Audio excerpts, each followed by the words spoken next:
Nicole Scotty from Mobile Geeks, and today we're going to be unboxing the ASUS Padfone Infinity, which is a 5-inch smartphone that has a 10.1-inch tablet docking station. So this is a hybrid device. The phone powers the tablet. This is the third Padfone of the Padfone series from ASUS. Let's get right into the unboxing.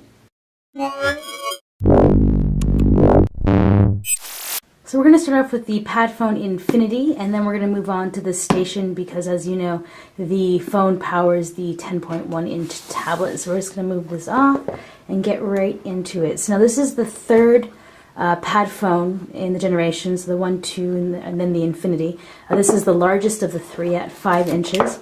We're going to get into the handset in just a second because we'll see what else is in the box. So here we have a little... there's a pin to take out the nano SIM, so that's not a micro SIM, that's a nano SIM. Same one as the iPhone 5. Here we have a couple of guides. Now I am unboxing a Taiwanese unit, so that will all be in Chinese, so we'll just move that over here.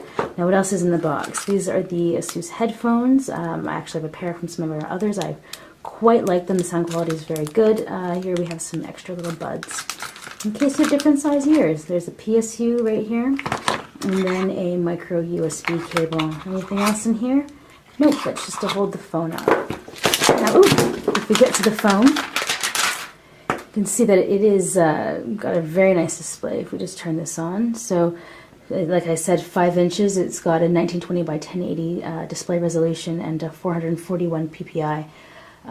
It's a super IPS display, and it comes with what all the Padphones have come with, is an outdoor mode. So the Super IPS display hasn't always been that good outside, but if you see I kind of play with it, I think it definitely works for me. It's quite quick. Like you see, I've loaded up some of the benchmarking software, so I'm going to have a separate video for that in a couple of, well, probably later today. So the display is also made of Corning Gorilla Glass, and it is scratch resistant. I'm very clumsy, so let's hope that's actually true. So if we take a walk around the system, you can see that here we have the nano SIM slot. Here on the bottom we have a micro USB. Here along the side we've got the volume rocker, the power button, and a speaker. Along the top there's a headphone jack. Now on the back we have a 13 megapixel camera. There is an LED flash over there as well. So this is got a 5-element lens, autofocus, and it does 8 frames aperture, so you can take burst mode. Now I'm going to do another video for the features here, because there are actually some pretty amazing ones. There's a GIF option, panorama, beautification. This deserves its own video, but just so you can, I'll give you a little bit of a sneak peek. So there I am again with the beautification. So let's just go right to the back. So here I am with no makeup on the MRT after picking the phone up. Here I am with a little bit of this beautification thing going on, so you can see my skin's very light. I have a little bit of blush on. My eyes are actually a little bit bigger, if you look at that. This is much more dramatic, where you can see my eyes and my chin have slimmed down. So if we go back into the camera app, you can see here, if I click on beautification, here's for the slimming of the chin. So it actually takes the chin down. There's to make the eyes bigger. There's to clear the skin. There's different colors of blush I can put on. I'm going to make a whole video series on this later, but I just thought I would quickly show you this feature, just because they have taken a lot of effort to make this a really competitive camera. They've really got a lot of great features, and when you look at they've got their own video, or sorry, like Instagram, I guess, or photo editing, so we can saturate it out. One of the things that I like about having this in here is that when you save it, it saves as the original format. Some of the other ones, when you alter them, it can actually shrink it down. So that was just a brief mini look at the camera. There are a lot of other software features that I'm going to get through in a dedicated video to this, but just to give you a little bit of a teaser, there's a ASUS Echo, which is actually a Siri competitor. Oh, I activated that. I don't want to call anyone, but there's also ASUS. This actually will change the temperature of the screen or the enhancements. You can see you can wash it out, make it darker, so you can actually really adjust the screen to whatever your preferences are. I'm going to set this back to default because I don't really want to muck around with it too much. There's ASUS Story and ASUS Studio, so this is like a diary application in here. Yeah, so there's a bunch of dedicated, like really interesting customizations that ASUS has done here in the handset that deserves its own video, actually. So let's get into the station.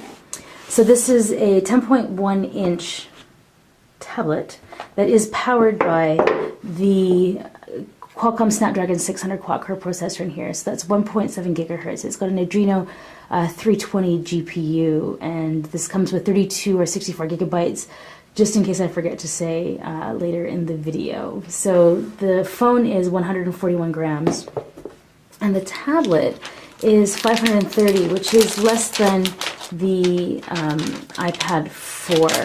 So the iPad 4, I believe it's 651. So combined, this is 10 grams heavier than what we have here. So if you take a look at the tablet, this also has an HD display, so 1920 by 1080. You can see this is how they've changed the docking mechanism to really bring down the weight. Now, because this comes with this really great aluminum, kind of like brushed aluminum kind of finish, I like that they've kind of changed the color on this as well. It's very matching. So there we go. Let's just take a quick look around this at the top. So it does kind of, you know, stick out a little bit, obviously, but I do like the way they've kind of melded it to get in with the rest of the tablet. It does sit very nicely, and it does look really nice, actually. Yeah, another one of the things, there is NFC down here, so you can see this is the NFC antenna with the Padfone logo. There is some feedback when you do turn it on. One of the things that I believe is, they have these widgets. There's the Padfone Assistant here. So there's the charging mode. You can use it as the station as a power pack only. I don't believe that was in the Padfone 2, but I do know there was the preferred mode and a phone preferred mode and the intelligent mode. So this will leave battery in your station if you don't want it to completely charge the phone, or this will kind of charge the phone over the tablet or just straight up as a power pack. There's answering frequency. These are all really nice. I mean, they have done some nice work on this. This is running Android Jelly Bean. There's a task manager. They've actually improved the UI since the last iteration. You can see that I've downloaded all the benchmarking apps, so like I mentioned, we will have a separate video on that. So if we take a quick look around the system, you can see over here we have a micro USB for charging the station, nothing around the bottom. Now around the side here we have the volume rocker. Let's just move this out of the way, no need for that. So we have the volume rocker and the power button. Here along the back you can see that they have a single speaker. Yeah, so it's only a mono speaker, but it is quite loud. Let me see if I can pull up some music to play it during.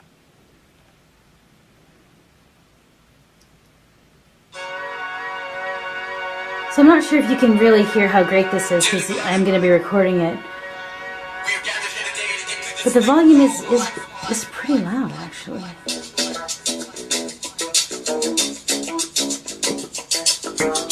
So it's coming out of this single speaker. I do kind of wish it was stereo. It is loud enough. Clearly it is loud enough. And when you're holding it, actually, this side of the tablet really does vibrate quite, I must say, fiercely in your hand. You know, I don't want to play too much just because of copyright stuff that goes on here. But yeah, I mean, I'm pretty impressed, actually. We're going to get into a lot more videos about dynamic switching. I'm also going to get into some gaming. Yeah, so expect a full review in the next couple days. Now, so that was just a brief look at the Padfone Infinity and its station. I'm going to be doing a whole bunch more videos. That was just the unboxing and a little quick walkthrough. I'm going to be taking a closer look at the software. I'm going to be comparing the Padfone Infinity station to the iPad 4 and the Nexus 10. I'm also going to be taking a look at the camera because, like I said, that beautification thing, that's awesome and hilarious. So I'm going to do a whole series on that. Really take a look at it. So expect a whole bunch more videos from me. I'm going to have a link to our playlist on the ASUS Padfone Infinity right here. So as soon as that kind of pads out, you can click on that, and you're going to see all of the videos that I've made so far with this hybrid device. Nicole Scott from Mobile Geeks taking a closer look at the Padfone Infinity.